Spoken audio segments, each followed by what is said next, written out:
Okay, so as we go into the next lesson, we'll just have a very quick little recap on things that we did in lesson 10. And in there, if we just remember this one that we looked at, where we talked about this wall being in reverse bond and how it meant that the opening wasn't balanced. And then if you remember, we swapped this corner around to have a stretcher here so that we could get balanced brickwork, but it did cause a problem that we had the balanced brickwork there. But because we changed it round, we knew it didn't work in hull, but we had a zip in there. And we did briefly talk about the how we would disguise this as well, and that would be like the 2/1. And again, this would probably be the arrangement if we were going to have like an arch or something across there. Again, we did talk about this, why balanced brickwork was done originally. We have a few photographs as well showing piers in Flemish bond and how they are really a broken bond simply because the piers were deemed to be most important to have them balanced, where they could have reversed them, but again it just didn't look right. So you can see a long time ago balanced brickwork was very, very important. These days again it's not so much looked at because as we saw in this one here, and I remember saying as well that again, when the bond works out in reverse bond, so there's no cuts and you get an unbalanced opening, this day and age it doesn't really matter too much. But again, the purpose of all these videos is to position your openings in the best way to get the best look, and if you do find yourself posed with a problem, say for instance like this, then we do have a way of getting over that zip as well that we talked about. If you remember right back in lesson 9, we talked about the snips, or the 2/1, or you can even go 3/2 or 4/3, which is again something I've done recently. And we'll see 1 or 2 photographs in a short while about that, as well as we look at 1 or 2 other sketches that we've got, or layouts that we're going to have a little discussion on as well. Now I just wanted to at this point just emphasize again the position of the openings is all done, and again this was mentioned in lesson 9, at just below ground level. So if I just go to this one here, which will be our next one that we're going to look at, this is where the setting out of the bond would be. Here's ground level. Again, we remember, if you remember, we said that this was the foundation. These were your trench blocks or your concrete blocks for your substructure. So this is where your openings, your brickwork would have been drawn out in or laid out in dry bond. And again, I think you'll remember I said that you would mark on here where your openings are going to be. Obviously you'd look on the drawing, and what I used to do, I'd put a white spray mark on my blocks.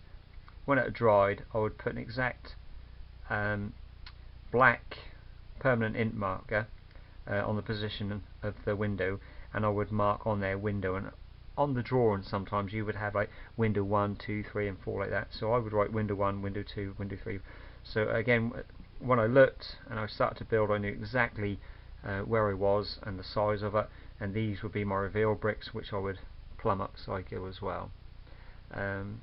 So again, if we just have a quick little look at a video of me just doing this, showing me doing the dry bond and positioning a broken bond under an opening.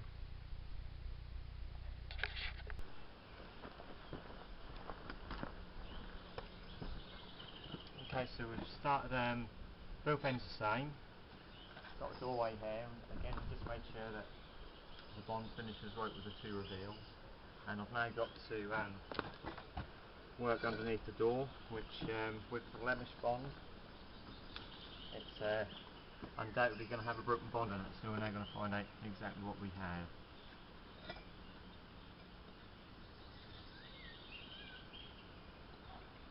Work the same from both ways, so that we end up in the middle with our broken bond, and we just have to determine then what we have.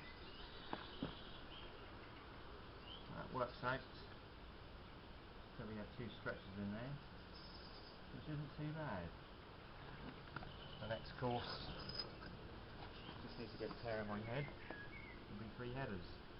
And as this is just under the doorway, that will just occur in about 4 courses, that's all. Okay, excellent. I will start to mix up shortly.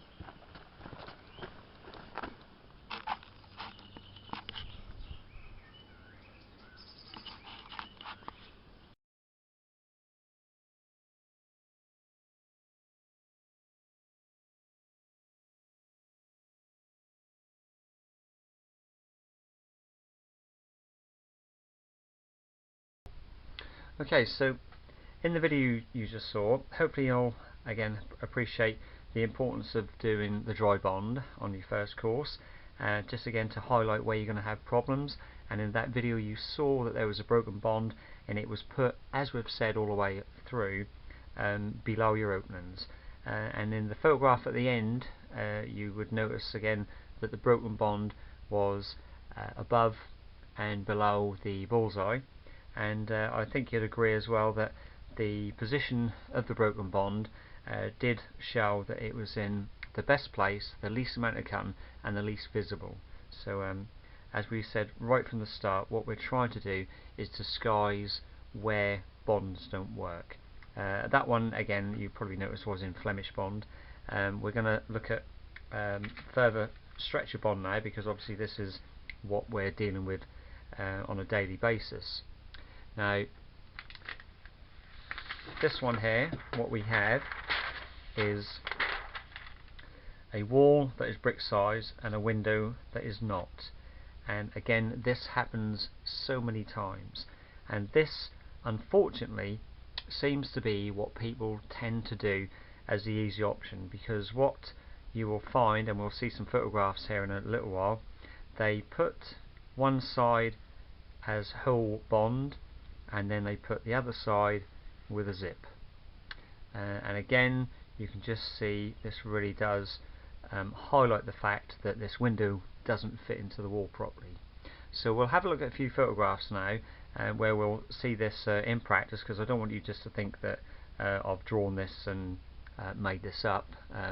We'll see a few windows now, and again you will appreciate what's happening. But after that, we will look at the way that we can make this look better, disguise it, and again look at 1 or 2 photographs relating to that as well.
Okay, now you've seen the photographs, you can again see this actually happening on site.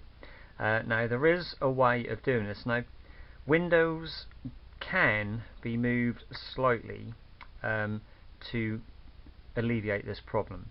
Now I say that if you're working on a timber frame building then you can't, because when the timber frame goes up, the openings are there and you cannot move them. So the brickwork has to accommodate the timber frame, and it's also very similar to when we're doing thin joint block work or a thin joint wall, because the block work goes up first and then the face work goes or clads in front of it afterwards.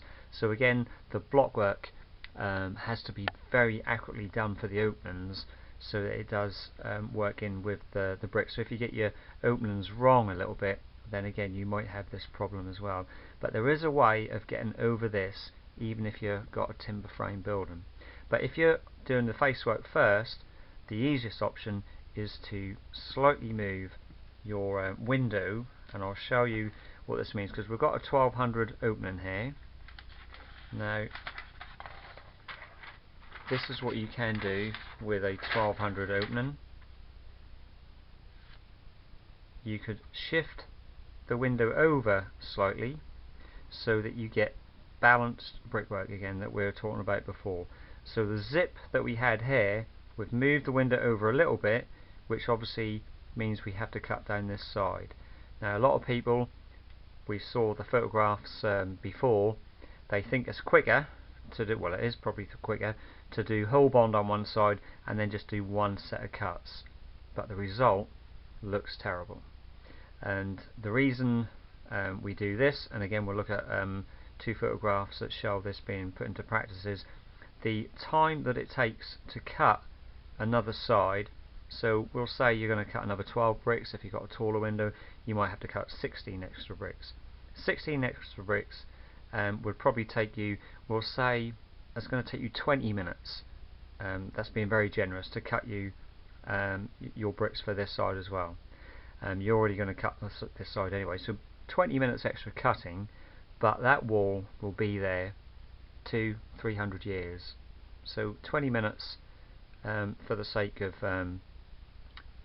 well, I should say 200 years for the sake of 20 minutes cutting, I think is worth it. So again, we'll just see the photographs of where I've done some windows which weren't brick size, and again you can just sort of like move them a little bit across. Now one thing I will say, even if you're doing your face work first on a building, so you're not timber frame or you're not thin jointing, if they are lounge and bedroom windows, then you do have a little bit of leeway.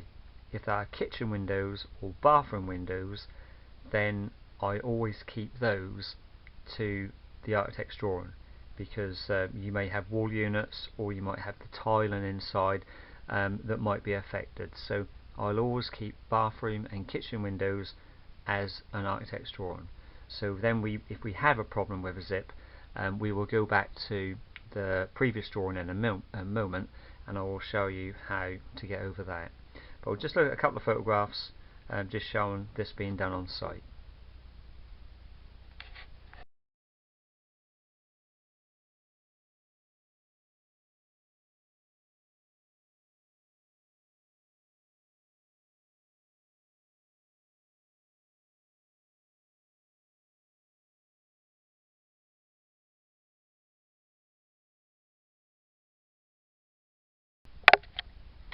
Okay, so you saw this being put into practice actually on site.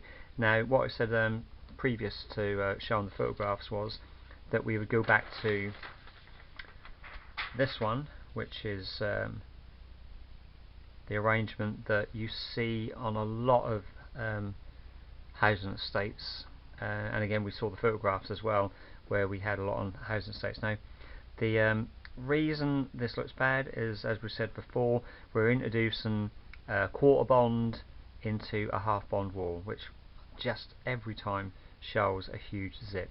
Now the way you could get over this is you wouldn't have your 3/4 as 3/4, you would cut them larger, and very very similar to where we had the 2/1, you would just move this perp over. So you'd move the perp there, so you'd be cutting these two bricks, but to move this perp into the center of the 3/4 above, and that again would really ease that visual zip that you have there. So again, another way of doing it. Okay. So finally what we're going to look at is a wall that is not brick size, but the window that is. Again, the window size, if it's not brick size, it kind of tends to work in the same manner as this. So again, we're looking at when we're not brick size, we're going to have a broken bond.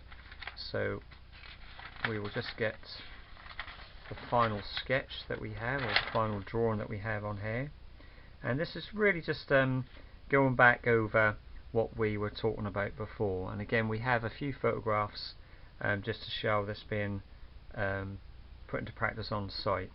And again, really all I wanted to show here is again the zip. I know this is going over what we've talked about before, but again, repetitive, this is good for emphasis. So again, we have the zip shown here, which again lots of people do, but the best option is 2/1. So I've just shown the 2/1. It would have obviously carried on all the way up. I've gone as far as there, so halfway. So again, this balanced the broken bond under the window, and again it would just happen above there as well. So we'll have a little recap after we've seen the photographs, and then hopefully if you sort of go back over lessons 9, 10 and this one 11, hopefully you'll get to grips with the importance of dry bond, what whole bond is, what reverse bond is, the best way to disguise your cuts, moving your windows to suit a better look for balanced brickwork, and also again just the best way to work out the different situations. Always remembering that dry bond is essential because it will highlight any of these problems that you're going to have, especially sort of positioning your doors and your windows.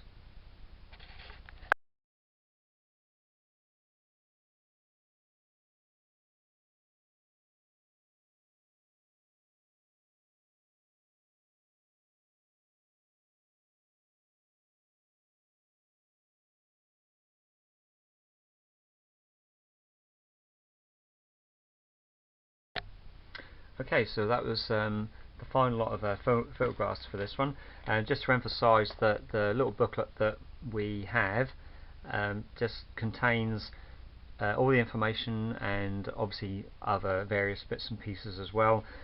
Some drawings that we haven't talked about will be contained in here as well, with some self-assessment questions. And again, this is available, and again this will be shortly available on the website as well.